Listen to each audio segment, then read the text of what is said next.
साथ जोश खरोश के साथ आप लोग भी हमारे साथ साथ बोलेंगे। भाई जितना जना के नींद आवत रहला देखा एकदम एक परमानेंट गायब है। आज जितना जना के दिमाग कहीं भारी हो गया, कोई जना का दिमाग भारी हो निकल बस समझा पड़ा। बोलो चलो नाउ स्टार्ट। बेटा आज की हम लोग की जो टॉपिक थी वो क्या था? जनन। क्या था? क्या था भाई? क्या नहीं था? अब देखो जनन कहते किसे? तो जनन हमारी वह प्रक्रिया है, जनन हमारी वह प्रक्रिया है जिसके द्वारा कोई भी जीवधारी अपनी तरह संतति का क्या करता है? निर्माण करता है। क्या कहलाता है? यह कितने प्रकार का होता है? कौन कौन? लैंगिक और लैंगिक और बहुत। अब लैंगिक जनन, तो लैंगिक जनन की वह प्रक्रिया है जिसके द्वारा कोई भी जीवधारी अपनी ही तरह संतति का क्या करता है? क्या कहलाता है? लैंगिक जनन। क्या कहलाता है? कंफर्म? जैसे में अगर बात करें तो उच्च प्रकार के जंतु तथा उच्च प्रकार के पादप इसके अंतर्गत आते हैं।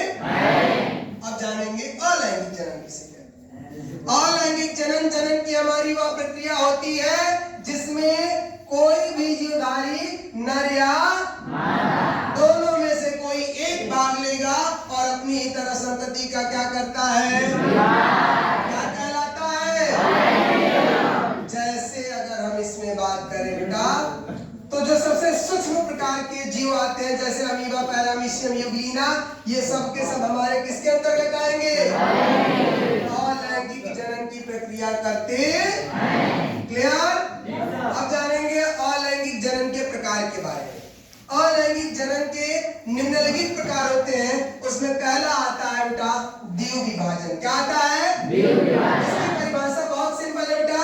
द्विव विभाजन अलैंगिक जनन की हमारी वह प्रक्रिया होती है जिसमें मातृ कोशिका या जनन कोशिका बेटा आपका समसूत्री विभाजन करता है। क्या करता है बेटा?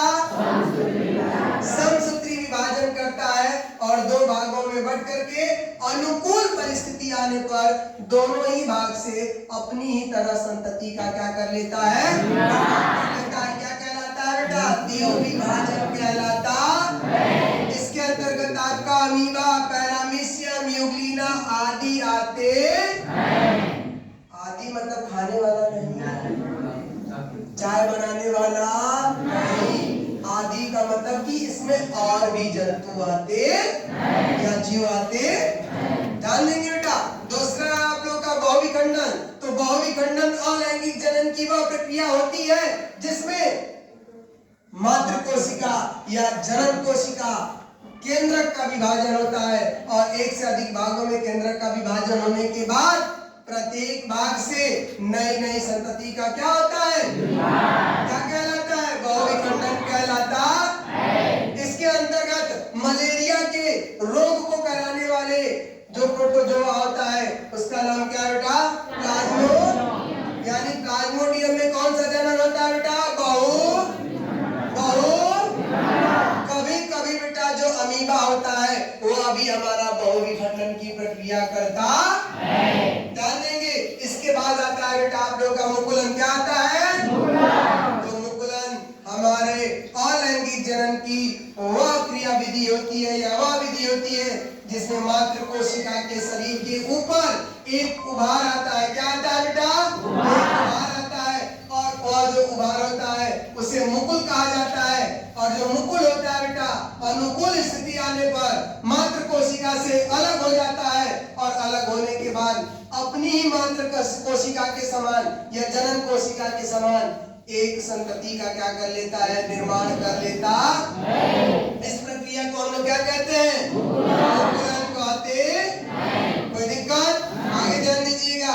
मुकुलन के अंतर्गत हमारा इष्ट या एक प्रकार का कवक होता है और एक आता है इसमें बेटा हाइड्रा, यह एक प्रकार का जलीय जीव है। यह इनके ऊपर उभार आता है और उभार आने के बाद यह क्या कर लेते हैं बेटा, संतति का निर्माण कर लेते हैं, जैसा कि मैंने आपको चित्र बना करके समझाया। ध्यान दीजिएगा बेटा। इसके बाद आता है अगला पॉइंट बेटा आप लोग का प्लाज्मोटोमी। क्या आता है बेटा? प्लाज्मोटोमी अलैंगिक जनन की वह प्रक्रिया है, प्लाज्मोटोमी अलैंगिक जनन की वह प्रक्रिया है जिसके अंतर मातृ कोशिका या जनन कोशिका बिना केंद्रक विभाजन के एक से अधिक जीवधारियों का क्या कर लेती है, निर्माण कर लेती है। उस क्रिया को हम लोग क्या कहते हैं बेटा, प्लाज्मोटोमी कहते हैं। प्लाज्मोटोमी के अंतर्गत आता है बेटा आप लोग का ओपेलाइना। ओपेलाइना एक प्रकार का समुद्री जीव होता है। इसके बाद आता है बेटा पुनरुत्थु भवन। क्या आता है बेटा? पुनरुत्थु भवन किसे कहते हैं? तो पुनरुत्थु भवन बेटा अलैंगिक जनन की वह प्रक्रिया होती है जिसमें मातृ कोशिका या जनन कोशिका किसी कारणवश एक से अधिक भागों में उसका शरीर क्या हो जाता है बेटा, बट जाता है और प्रत्येक शरीर का जो बटा हुआ भाग होता है एक नए जीवधारी का क्या करता है बेटा, निर्माण करता है। इस प्रक्रिया को हम लोग पुनरुत्थु भवन कहते हैं। इसके अंतर्गत आता है बेटा प्लेनेरिया। और जान लीजिए बेटा आप सभी लोग, प्लेनेरिया एक ऐसा जीव होता है इस धरती पर पाए जाने वाला जिसको जितने ही भागों में काट दिया जाए उतने ही भागों से अपने नए संतति का क्या कर लेगा, याद कर लीजिएगा। ये प्रश्न कई बार पूछा गया है कि कैसा कौन सा जीवधारी है जिसमें पुनरुत्थु भवन की असीम क्षमता पाई जाती है, तो उसका आंसर एक ही होगा बेटा, क्या? प्लेनेरिया। क्या होगा बेटा?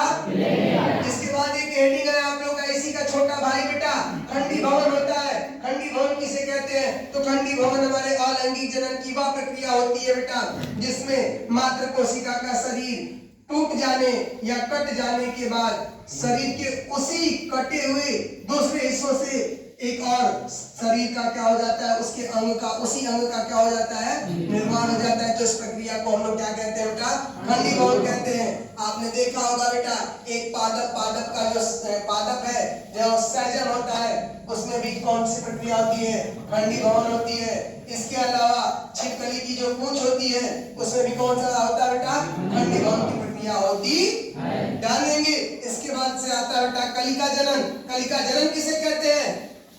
तो कलिका जनन बेटा यह प्रायः पादपों में होता है। पादपों के एक संधि पर एक या दो या तीन चार पत्तियों का समूह आता है और अनुकूल स्थिति आने पर वह एक नए पादप का क्या कर लेता है, निर्माण कर लेता है। तो इस प्रक्रिया को कलिका जनन के नाम से जाना जाता है। और अलैंगिक जनन की एक और विधि है, उसको आखिरी विधि कहते हैं बेटा कायिक जनन की प्रक्रिया।